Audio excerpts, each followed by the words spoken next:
कल्पना करा, तुमच्या शेतात हरभऱ्याचं पीक जोमात उभंय. काही दिवसांनी तुम्ही शेतात जाता आणि अचानक काही झाडं वाळलेली दिसतात. तुम्ही खत देता, औषधं फवारता, पण काहीच उपयोग होत नाही. शेवटी लक्षात येतं की पीक नष्ट झालंय. असा अनुभव हजारो शेतकरी दरवर्षी घेतात. जगभरात पिकांचं जवळपास 30 ते 40% नुकसान हे कीड आणि रोगांमुळे होतं आणि त्याचा सर्वात मोठा फटका बसतो छोट्या शेतकऱ्यांना. याच समस्येच्या खोलात जाऊन एका शास्त्रज्ञ महिलेनं रोग पिकावर येण्याआधीच त्याचा अंदाज घेण्याचा प्रयत्न केला. रोगप्रतिकारक वाण तयार करण्यात मोठी भूमिका बजावली आणि मागच्या 2 दशकांपासून शेतकऱ्यांचं पीक वाचवण्यासाठी काम करते आणि विज्ञान हे शेतकऱ्यांच्या बांधापर्यंत पोहोचवतीये. कोण आहे ही शास्त्रज्ञ? तर या आहेत डॉक्टर ममता शर्मा. पण कोण आहेत डॉक्टर ममता शर्मा? त्यांनी असं काय काम केलं ज्याचा फायदा शेतकऱ्यांना होतो आणि त्यामागं त्यांचा विचार काय होता? या सगळ्याची माहिती घेऊयात कर्तृत्ववान च्या 11व्या भागातून.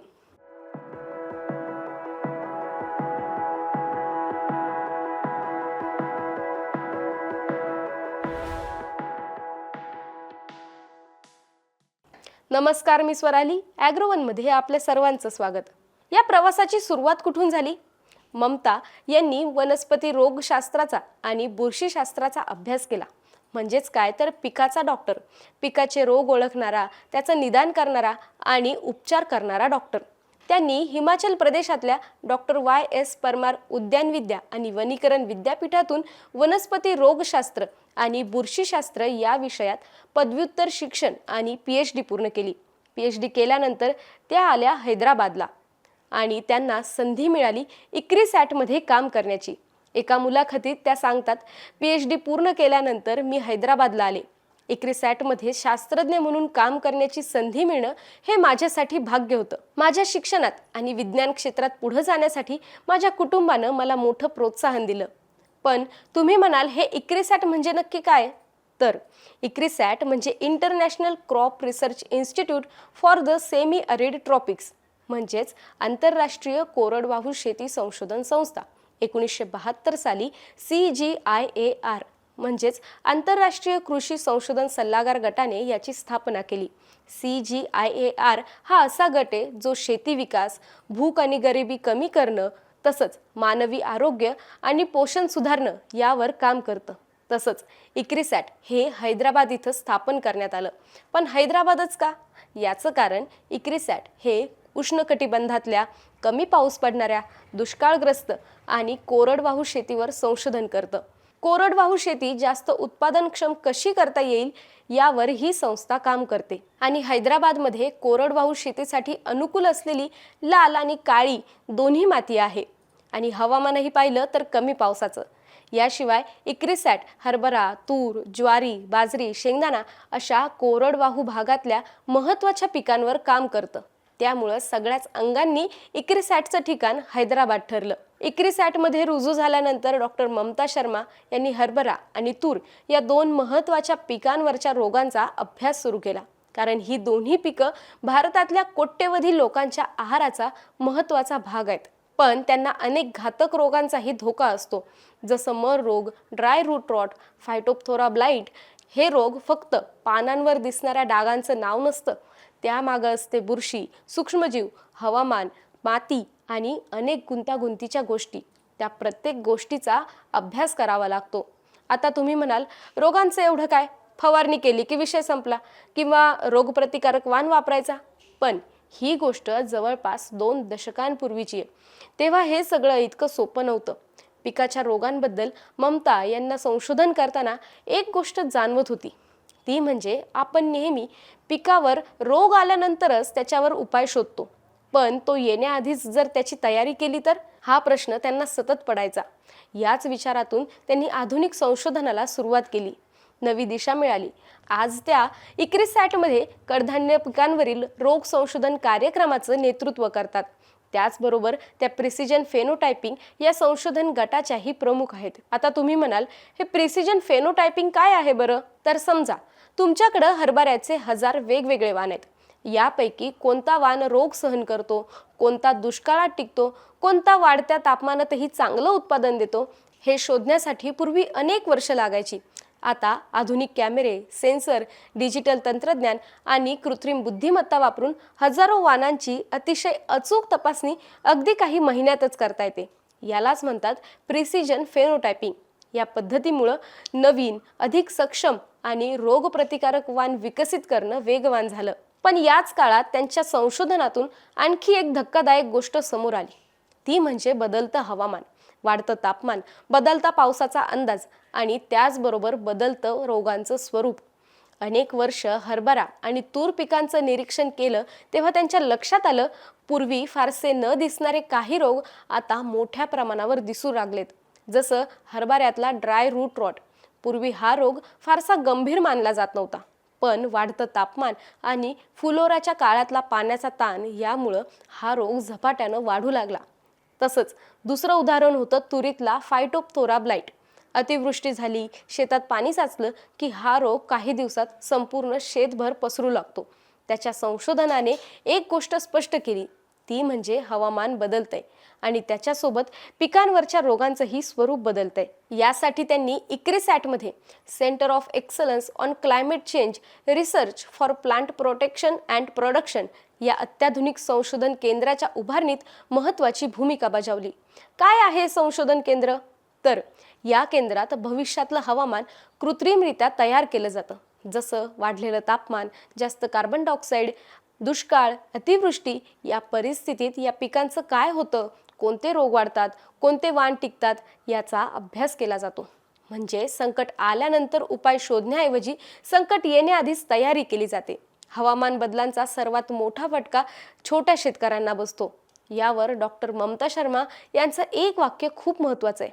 त्या म्हणतात की वनस्पती रोगशास्त्रज्ञ म्हणून माझी नेहमी एक इच्छा होती, संसाधनांची कमतरता असलेल्या छोट्या शेतकऱ्यांसाठी काहीतरी योगदान द्यावं. त्यांच्या मते जगभरात होणाऱ्या पीक नुकसानीपैकी जवळपास 40% नुकसान हे कीड रोगांमुळे होतं. म्हणूनच त्यांनी रोगमुक्त बियाण्यांचे स्रोत शोधण्यावर भर दिला. कारण याच बियाणांपासून रोगप्रतिकारक आणि अधिक उत्पादन देणारे नवीन वाण विकसित होऊ शकतात. शेतकऱ्याला सुरुवातीलाच चांगलं बियाणं मिळालं, जेणेकरून त्याचं अर्ध संकट तिथंच कमी होतं. त्यामुळेच डॉक्टर ममता यांचं संशोधन फक्त प्रयोगशाळेपुरतं मर्यादित राहिलं नाही. त्यांनी शोधलेले रोगप्रतिकारक गुणधर्म असलेले वाण वापरून आज 30हून अधिक हरभरा आणि तूर पिकाचे रोगप्रतिकारक वाण विकसित करण्यात आले.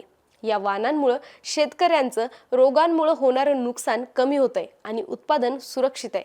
पण रोगप्रतिकारक वाण तयार करणं हा त्यांच्या प्रवासाचा फक्त एक भाग होता. त्यांना आणखी एक प्रश्न सतावत होता. रोग झाला आहे हे समजलं, पण तो नेमकी कोणत्या रोगकारकामुळे झाला हे पटकन कसं ओळखायचं? कारण रोग जितका लवकर ओळखला जाईल तितकाच योग्य उपाय वेळेत करता येतो.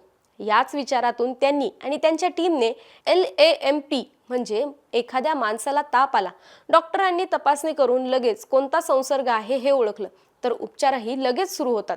तसंच पिकांच्याही बाबतीत हेच लागू होतं. पूर्वी रोग नेमका कोणत्या बुरशीमुळे झालाय हे शोधण्यासाठी अनेक दिवस लागायचे, तोपर्यंत रोग आणखी पसरायचा. पण लॅम्प तंत्रज्ञानामुळे रोग निर्माण करणारा सूक्ष्मजीव कमी वेळात ओळखणं शक्य झालं. या तंत्रज्ञानाचा उपयोग फक्त हरभऱ्यापुरता मर्यादित राहिला नाही, तर जगभरातल्या शेकडो पिकांवरचा रोग ओळखण्यासाठी त्याचा उपयोग होऊ लागला. यामुळे संशोधकांना रोगप्रतिकारक वाण विकसित करणं आणखी सोपं झालं. या संपूर्ण संशोधनामध्ये डॉक्टर शर्मा यांची एकच तळमळ होती, ती म्हणजे विज्ञानाचा थेट फायदा शेतकऱ्यांना झाला पाहिजे. म्हणूनच त्यांनी केवळ संशोधन पेपर लिहिण्यावर भर दिला नाही, त्या शेतकरी, कृषी अधिकारी, विज्ञान आणि युवा संशोधकांमध्ये सातत्याने प्रशिक्षण देत राहिल्या. आजपर्यंत त्यांनी 50हून अधिक पोस्टडॉक संशोधक, PhD संशोधक, MSc विद्यार्थी तर 250हून अधिक संशोधन लेख, पुस्तकांमधील धडे आणि वैज्ञानिक प्रकाशनं त्यांच्या नावानं प्रसिद्ध आहेत.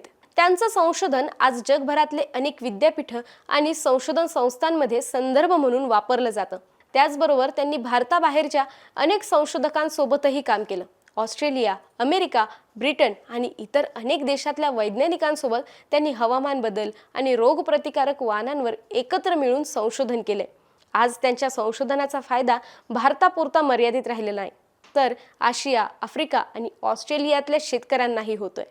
डॉक्टर ममता शर्मा यांच्या मते संशोधनाची खरी परीक्षा प्रयोगशाळेत होत नाही, तर ती शेतामधूनच होते. त्यांनी आधुनिक तंत्रज्ञान थेट शेतकऱ्यांपर्यंत पोहोचवण्यावर भर दिला. यातूनच विकसित झाली स्मार्ट क्रॉप ही डिजिटल प्रणाली. उपग्रहातून मिळणारी चित्र, रिमोट सेन्सिंग आणि कृत्रिम बुद्धिमत्तेचा वापर करून ही प्रणाली पिकांमध्ये ताण, रोग किंवा किडींचा प्रादुर्भाव लवकर ओळखते आणि शेतकऱ्यांना मोबाईलवर योग्य सल्ला देते. जसं कधी फवारणी करायची, कोणता रोग येण्याची शक्यता आहे, हवामानामुळे कोणती काळजी घ्यायची, अशी सगळी माहिती वेळेत शेतकऱ्यांना पोहोचवतं. या तंत्रज्ञानाचा लाभ तेलंगणा आणि कर्नाटकातल्या हजारो शेतकऱ्यांना झाला. याशिवाय हवामानाशी सुसंगत पीक संरक्षण आणि उत्पादन तंत्रज्ञानाच्या माध्यमातून त्यांनी झारखंड, मध्य प्रदेश, ओडिसा, कर्नाटक आणि तेलंगणा या राज्यातल्या 40,000हून अधिक शेतकऱ्यांपर्यंत आधुनिक संशोधन पोहोचवलं. या शेतकऱ्यांना केवळ माहिती मिळाली नाही, तर योग्य वाण, योग्य रोग व्यवस्थापन आणि हवामान बदलाशी जुळवून घेणाऱ्या शेतीचं प्रशिक्षणही दिलं. त्यामुळं अनेक शेतकऱ्यांचं उत्पादन वाढलं, अन्न सुरक्षा मजबूत झाली आणि उत्पन्नातही सुधारणा झाली. डॉक्टर ममता शर्मा यांना एकदा एका मुलाखतीत विचारलं, तुमच्या आयुष्यातील सर्वात मोठं यश कोणतं? त्यांचं उत्तर खूप साधं होतं. त्या म्हणाल्या, माझ्या आयुष्यातलं सर्वात मोठं यश म्हणजे छोट्या शेतकऱ्यांच्या जीवनात बदल घडवता आला. विशेषतः ज्या भागांमध्ये हरभरा आणि तूर हीच जगण्याची मुख्य पिकं आहेत, त्या शेतकऱ्यांसाठी काम करणं हेच माझ्यासाठी सर्वात मोठं समाधान आहे. हे उत्तर त्यांच्या संपूर्ण प्रवासाचा सार सांगून जातं. त्यांच्यासाठी संशोधन म्हणजे पुरस्कार नव्हे, प्रयोगशाळा नव्हे, तर शेतकऱ्याच्या चेहऱ्यावरचं समाधान. आणि कदाचित म्हणूनच त्यांच्या कामाची दखल अखेर संपूर्ण जगाने घेतली. त्यांना राष्ट्रीय आणि आंतरराष्ट्रीय पुरस्कारांनी गौरवलं गेलं. पण मागच्या वर्षी म्हणजेच 2025 मध्ये मिळालेला एक पुरस्कार त्यांच्या आयुष्यातला सर्वात मोठा सन्मान ठरला. तो म्हणजे doctor MS Swaminathan grow further award. हा पुरस्कार अशा शास्त्रज्ञाला दिला जातो ज्याच्या संशोधनाचा फायदा छोट्या आणि अल्पभूधारक शेतकऱ्यांना झाला. विशेषतः हवामान बदलामुळे सर्वाधिक संकटात सापडलेल्या शेतकऱ्यांना. आणि सर्वात मोठी गोष्ट म्हणजे पहिल्याच वर्षी या पुरस्कारासाठी निवड झाली डॉक्टर ममता शर्मा यांची. भारताचे माजी उपराष्ट्रपती व्यंकय्या नायडू यांच्या हस्ते हा पुरस्कार प्रदान करण्यात आला. पण डॉक्टर ममता शर्मा यांच्यासाठी हा पुरस्कार केवळ वैयक्तिक सन्मान नव्हता, तो होता शेतकऱ्यांसाठी केलेल्या संशोधनाचा जागतिक स्तरावर केलेला गौरव. हा पुरस्कार मिळाल्यानंतर त्यांनी एक अतिशय महत्त्वाची गोष्ट सांगितली. त्या म्हणाल्या, भारताने गेल्या काही दशकात अन्नधान्य उत्पादनात मोठी प्रगती केली आहे, पण आता आपल्या समोर नवीन आव्हानं उभी आहेत. हवामान बदल, वाढतं तापमान, हरितगृह वायू, पूर, दुष्काळ आणि वाढणारे पीक रोग. अशा परिस्थितीत शेतकऱ्यांना दर्जेदार रोगमुक्त बियाणं, योग्य तंत्रज्ञान उपलब्ध करून देणं हीच सर्वात मोठी गरज आहे. या एका वाक्यात त्यांच्या संपूर्ण संशोधनाचा उद्देश दडलेला आहे. त्यांच्या मते शास्त्रज्ञांचं काम फक्त प्रयोगशाळेत संशोधन करणं नाही, तर त्या संशोधनाचा फायदा शेतकऱ्यांपर्यंत पोहोचवणं अधिक महत्त्वाचं आहे. महिलांबद्दलही त्यांचे विचार तितकेच स्पष्ट आहेत. एका मुलाखतीत त्या म्हणाल्या होत्या, विज्ञान असो किंवा कोणतंही क्षेत्र, महिलांना स्वतःला सिद्ध करण्यासाठी अनेकदा जास्त मेहनत घ्यावी लागते. त्यांना विशेष सवलतींपेक्षा चांगलं काम करता येईल असं वातावरण मिळणं अधिक महत्त्वाचं आहे. आज डॉक्टर ममता शर्मा या केवळ एका वैज्ञानिकाचं नाव नाही, तर त्या एका अशा संशोधक आहेत ज्यांनी दाखवून दिलं की विज्ञानाचं खरं मूल्य प्रयोगशाळेत नसतं, तर ते शेतात दिसतं, शेतकऱ्याच्या भरलेल्या कोठारात दिसतं, त्याच्या वाढलेल्या उत्पन्नात दिसतं आणि त्यांच्या चेहऱ्यावरच्या समाधानात दिसतं. त्यांचं ध्येय फक्त एकच होतं, शेतकऱ्यांचं पीक वाचलं पाहिजे, रोगांमुळे त्यांचं नुकसान कमी झालं पाहिजे आणि बदलत्या हवामानातही त्यांची शेती टिकली पाहिजे. आज एखाद्या शेतात रोगप्रतिकारक हरभरा उगवतो, तुरीचं पीक रोगांचा सामना करत उभं राहतं, शेतकऱ्याच्या मोबाईलवर रोगाचा इशारा वेळेवर पोहोचतो किंवा हवामान बदलाचा अभ्यास करून नवीन वाण विकसित होतो, तेव्हा त्या प्रत्येक यशामागं डॉक्टर ममता शर्मा यांच्यासारख्या असंख्य संशोधकांची अनेक वर्षांची मेहनत दडलेली असते. आपण अनेकदा शेतकऱ्याला अन्नदाता म्हणतो, पण त्या अन्नदात्याचं पीक वाचवण्यासाठी आयुष्यभर काम करणाऱ्या शास्त्रज्ञांबद्दल आपण फार कमी बोलतो. डॉक्टर ममता शर्मा यांची कहाणी आपल्याला याच गोष्टीची आठवण करून देते. देशाचं भविष्य केवळ शेतात पिकत नाही, ते प्रयोगशाळेतही घडतं आणि त्या दोघांमध्ये पूल बांधणारे काही मोजकेच लोक असतात. डॉक्टर ममता शर्मा या त्यापैकीच एक. डॉक्टर ममता शर्मा यांचा प्रवास तुम्हाला कसा वाटला आणि आमची ही कर्तृत्ववान महिलांची सिरीज तुम्हाला कशी वाटते हे कमेंटमध्ये नक्की सांगा. आणि मागील एपिसोड पाहण्यासाठी आणि पुढचा एपिसोड आठवणीने पाहण्यासाठी ॲग्रोवनला फॉलो आणि सबस्क्राईब करायला विसरू नका.